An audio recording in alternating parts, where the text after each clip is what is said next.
Hey everyone, it's Karina with Karina Loves to Plan. Welcome back to my channel. I have here all of my pens that have custom nib grinds. Ooh, one was missing. Hold on. This needs to go in this pile.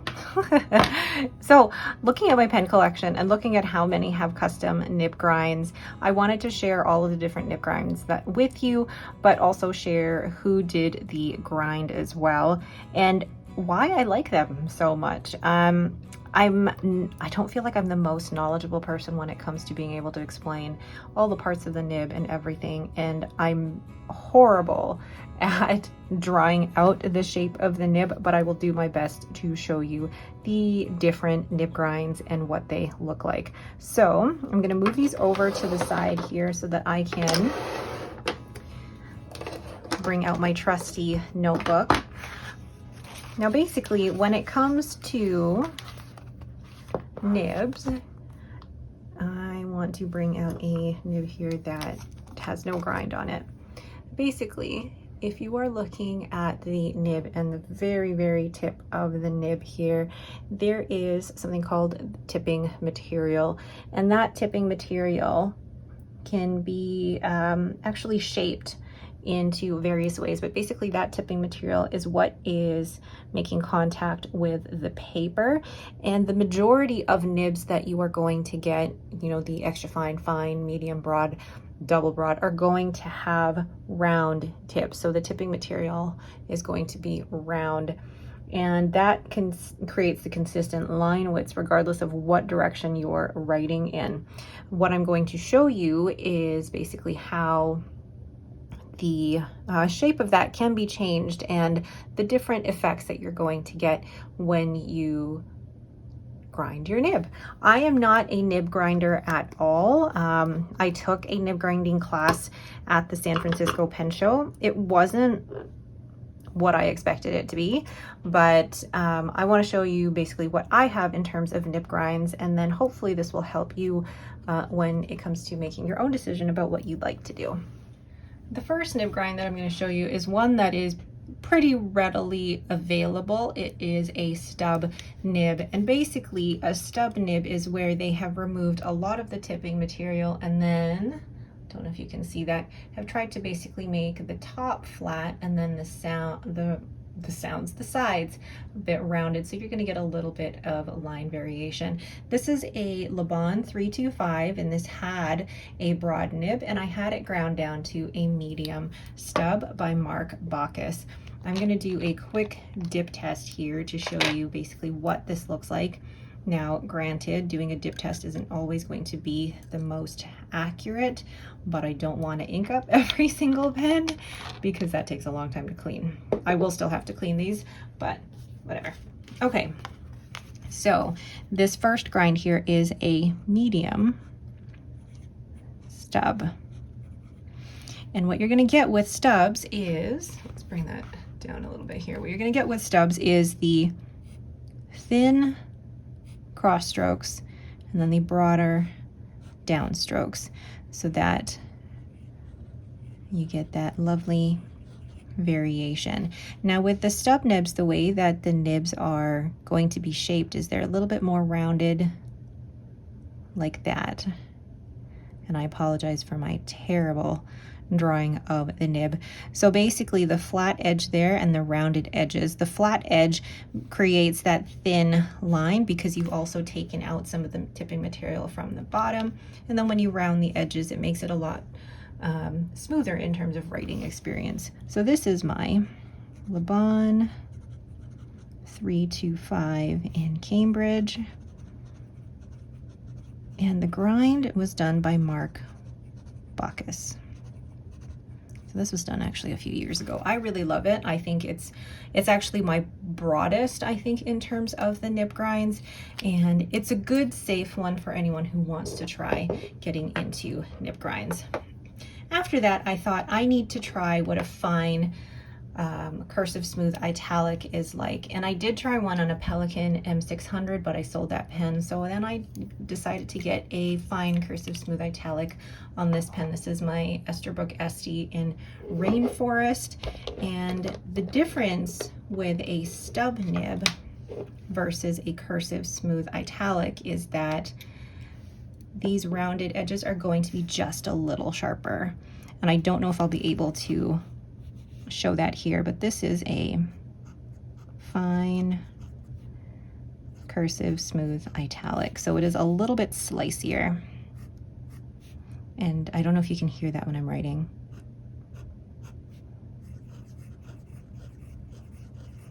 It's a little sharper on the cross strokes, and if you actually look closely at these lines here, you'll be able to see that the edges of these broad strokes, like the corners, are a lot sharper than they are on the stub. So it's not going to be, you know, a straight angle like that. It's going to be a little bit sharper than a stub, but I absolutely love this. So this is my Esterbrook SD, and this has that fine cursive smooth italic, and this was done by Jack Hernandez, who used to live in the same province as me. He now no longer lives in Canada, from what I have noticed. All right, so that is a fine cursive smooth italic. I find that I prefer the cursive smooth italic because I like the sliciness of the cursive smooth italic. So I liked it so much that I got it done on the Pelikan M800. Now this came with a fine nib, and the fine, well, the nibs on the Pelikan pens in general are very broad and juicy. So I had a fine cursive smooth italic on this, and it was too big for my writing. So the cursive smooth italic was originally done by Jack Hernandez, and then I had Gina Salarino grind this down to an extra fine cursive smooth italic, which is more in line with a fine cursive smooth italic. So this is an extra fine. It looks so wet here. I'm gonna just, there we go. Extra fine cursive smooth italic, and it's still juicy, but it's a lot more manageable for my writing. And then you've got the cross strokes and then the down strokes. Again, you get that sliciness here, and it's going to be the same as this one. Not as round as a stub, a little sharper, but not like, you know, super sharp edges. So this is the Pelikan M800, and the CSI, or the cursive smooth italic, was originally done by Jack Hernandez as well, but then it was ground down to an E, an extra fine, by Gina Salarino, and they did great work on this. So that is my Pelikan M800 with an extra fine cursive smooth italic, which is more basically the same size as the fine cursive smooth italic. And then last on the cursive smooth italics, because I feel like I had to have one in every size, this is my Zodiac pen company in the Cancer model with the 3 Olives Martini resin. This has an extra fine Yovo nib, and I had this ground to a cursive smooth italic by Kirk Spear at the Pacific Northwest Pen Show. So it's going to be finer than the cursive smooth italic in the Pelikan M800. You can see how much finer that is. Oh, I love that. I love the slicey feel of this nib. So this is my Zodiac Pen Co. in the 3 Olives Martini, and this was done by Kirk Spear. Oh, I love it. I love just that. Look at how fine that line is. Beautiful, absolutely beautiful. So these are my stub / cursive smooth italic grinds.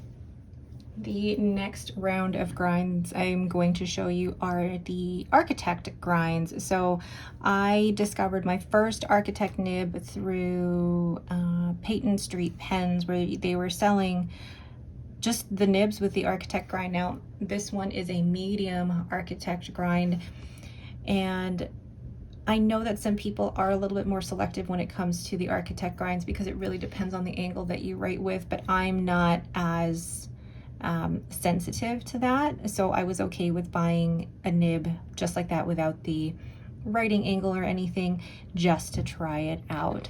So let's see here. I have the medium, but then I also have a few others, which I will show you here. So the Architect nib is going to be different from the Stub nib or the Cursive Smooth Italic in that the nib is going to look more like this from the top, but then when you look at the nib from the side, it's going to have a little bit of tipping material like that. That is a horrible drawing, so please don't come at me for my drawings here. But I do have two pens with, this one has an extra fine Architect, and then this one has a fine Architect. Yes, fine Architect. And then I have two pens that have reverse Architect. So this one is my SD Once in a Blue Moon, and it was a medium nib that's been ground to a reverse Architect, and then the other side is a fine nib or an extra fine nib. And then this one is also a reverse Architect with a needle point, I believe, on the other side. So I love the reverse Architect. It's a fun nib to write with. So let's do this one first here. This is the, I gotta double check my spreadsheet as to who did this grind. This one is, oh, where's my spreadsheet? So my pastel primary manipulation, this one was done by Jack Hernandez. So this is the extra fine Architect. Now this ink is really wet, so you're not going to see how fine this is. But the difference with the Stub is that this has broad cross strokes and the thin down strokes.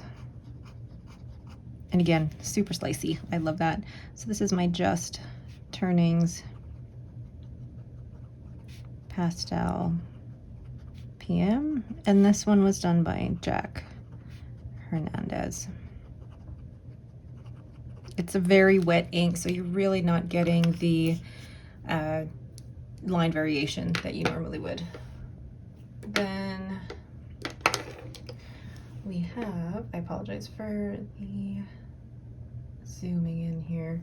Then we have another Just Turnings pen. This is my Swirly Joyful Kismet. This one has a fine Architect, and I'll show this one real quickly here, dipping this in Pilot Iroshizuku Tsukio. And this is the fine Architect. This one is such a fun one. I mean, I can write with this in print or cursive, but it really is such a fun nib. So this is the Just Turnings and the Swirly Joyful Kismet. And this was done, oh no, this was a nib from Peyton Street Pens.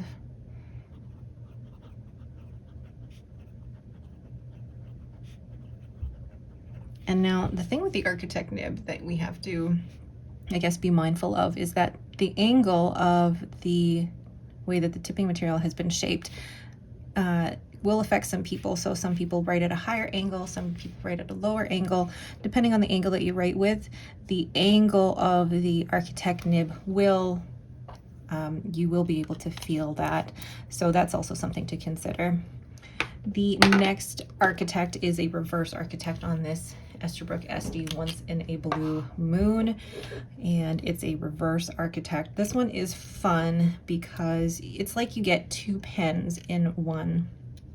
So on the regular side, this is, I believe, an extra fine. And then on the reverse, oh, I love it. Reverse Architect. Oh, and I think the Architect is still a medium. That's why it's so broad. Like, look at that. So fun. So this is my Esterbrook SD. And this was done by Gina, misspelling the name, Gina Salarino. And this was done at the Pacific Northwest Pen Show. Such a fun nib. I love that it's basically like 2 pens in one. I use the reverse architect for headers and then right with the extra fine. It's lovely. Then I liked it so much that I decided to get Kirk Spear to do a reverse architect on this one. This came with a medium nib as well, but I decided to get a needle point instead. So this is a needle point on the regular side, and I'll show what a needle point is. It's another type of custom grind, and then you've got the reverse. Oh, I did not dip that well enough here. So you got the reverse architect. This reverse architect is finer than the previous one. So yeah, you can see how much finer that is. But the needle point is such a lovely, lovely fine nib, and it's so smooth. So this is my Esterbrook SD, and this one was done by Kirk Spear. Ah, I was like, I'm missing one, but no, those are my 4 architect nibs. I really like that. I love that it's the opposite of a stub nib, but it's a different experience, but I love it. I love it. These 3 that I want to show you have been ground down. So it's not just about changing the shape of the tipping material, it could also be decreasing the shape or decreasing the size of the tipping material. So for example, in my Waterman Karen, this came with a fine nib, but I had this ground down to an extra fine.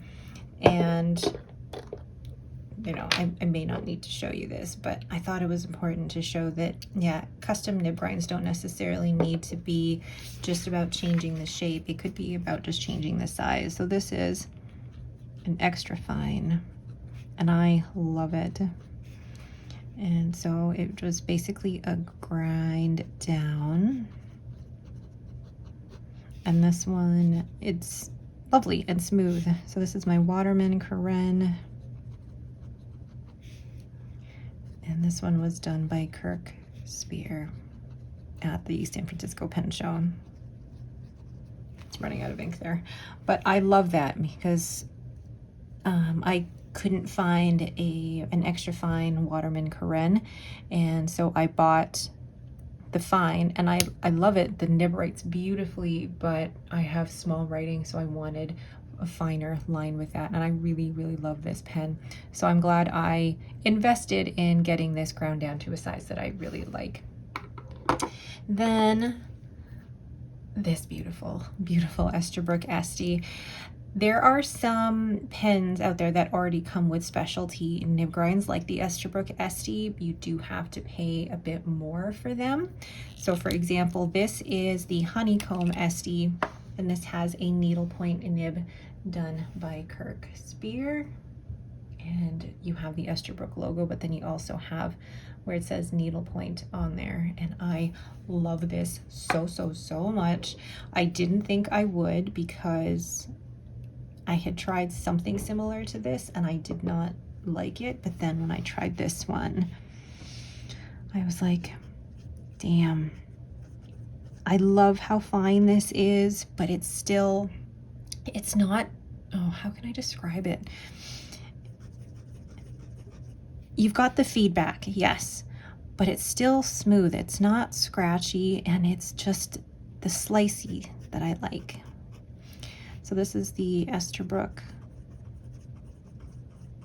SD, and this is the needlepoint nib by Kirk Spear. Now, the only thing with the needlepoint that I have to say is that, oh my gosh, I'm sorry, is that this needs a wetter ink, because a dry ink with a needlepoint nib is not a great experience. So I'd recommend that if you are going to have a needlepoint nib, get an ink that is slightly wetter in flow, but maybe that's just my personal preference. So that is the needlepoint nib by Kirk Spear, and that came with the Esterbrook SD Honeycomb. Then I received this beautiful, beautiful Pelican M1000 in the Renaissance Brown, and it came with an extra fine nib that felt like it wrote like a broad. It was so wet and juicy, and this is such a soft 18 karat nib that I was like, I need to get this ground down. I can't believe I'm going to do anything to this nib, but I need to get it ground down. So I had Kirk Spear work his magic and get it down to a needle point. But because it's still so juicy and wet, that needle point is basically like an extra fine. So this is, I would say, needle point, but it looks more like an extra fine. And this was done by Kirk Spear. And this is on my Pelican M1000 Renaissance Brown. This is a lot more manageable for me in terms of nib size, and it's funny that Kirk said that he ground this into a needle point, but because of just the nature of Pelican nibs, it's more like an extra fine, which is the happy spot for me. So those are the nibs that they don't have necessarily, I guess, specialty. Well, the needle point is a specialty grind because it does take a lot of work to be able to get it to such a fine point and still have it smooth. But basically, when you're grinding your nibs down to like an extra fine from like a medium or anything like that, you're basically removing the tipping material from the edge of the nib. And then the last nib grind that I'm going to show you, I think like it's going to take up its own page here, is the Imperial grind. I got this done at the San Francisco Pen Show, and it has Kirk Spear's San Francisco Pen Show nib that he does for all of the different pen shows, and this came in an extra fine. Now I'm gonna look up basically what this nib actually looks like in terms of pictures from Kirk Spear's website, because I don't know how to explain it. All right, so the Imperial nib is basically, hold on, let's see if I can draw this out. It's going to be awful the way that I'm going to draw this out, so I apologize. The Imperial nib, it's like Kirk basically cuts off half of the tipping material so that you get the cross stroke narrower, but then you keep the smoothness of a round nib. So basically the way that the nib is going to look, if you're looking at it straight on like this, the nib is going to look like this, so that it's got like basically a smooth top here.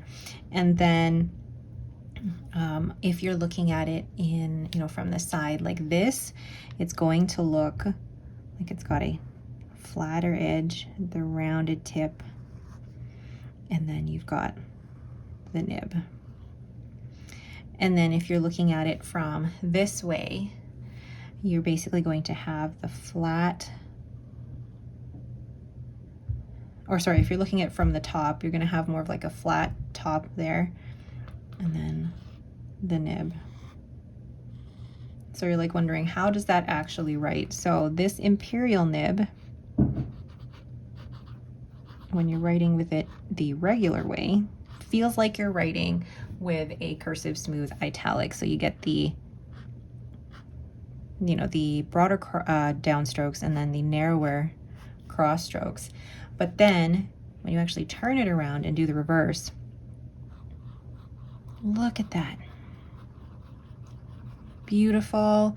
It's like a round nib. It's so smooth and lovely. This is such a fun nib. So this one is on my Zodiac Pen Co. The PM Light. And this was on this is an extra fine Imperial. Love this nib so much. And this one was done by Kirk Spear. So this one was a good one for me because I could still have the line variation of the cursive smooth italic, but then have the fun of a broader nib on the other side. So if you are ever at a pen show and see Kirkspear, do try out his imperial nibs because they're just so fun. So those are all the different nib grinds that I currently have, and the majority of these have been done at pen shows, but there were some that I did send off to the Nibmeister to grind. That process can take a little bit of time, but there's also a little bit of risk whenever you're sending off anything in the mail like that. So with Mark Bacchus, I had mine sent off, and it took about 10 to 12 weeks from the time I sent it to the time that I got it back. Jack Hernandez, I had always sent mine to his, but he was always he was in Calgary, which is a 3-hour drive from me. So I normally got mine back from him within 2 weeks. Gina Salarino, I saw at the Pacific Northwest Pen Show. I didn't get time with them, unfortunately, at San Francisco. I definitely want to the next time.